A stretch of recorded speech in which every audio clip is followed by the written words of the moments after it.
కన్నులర్పించిన కన్నప్ప భక్తి. ఇప్పుడు ఈ స్టోరీ ఏంటో మనం తెలుసుకుందాం. బోయ కన్నప్ప ఆటవిక వేటగాడు. అతనొకనాడు అడవిలో వేటాడుచుండగా శివలింగం కనిపించింది. అయితే స్వామి యందు ఆయనకు భక్తి కుదిరింది. ప్రతిరోజు స్వామికి మొక్కుతుంటాడు. ఒకనాడు కన్నప్పకు ప్రియమైన మాంసం లభించింది.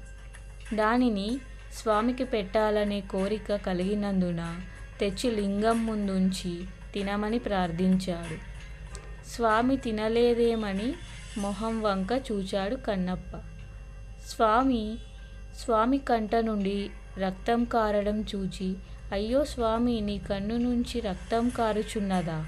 అయితే నా కన్నిస్తానని బల్లెంతో తన కంటి గుడ్డు పెకలించి లింగాన్ని కంటించాడు. తరువాత వెంటనే రెండవ కంట నుంచి కూడా రక్తం కారింది. కన్నప్ప మొదటిలాగే తన రెండవ కంటి గుడ్డును కూడా శివార్పణం చేశాడు. కన్నప్ప భక్తి కానందించిన పరమశివుడు ఆ లింగం నందే ప్రత్యక్షమై మోక్షం ప్రసాదించాడు.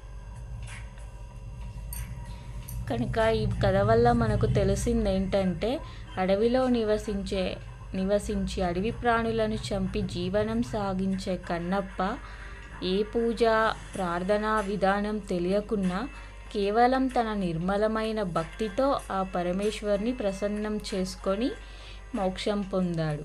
మహాభక్తుడు కన్నప్ప. నమః శివాయ.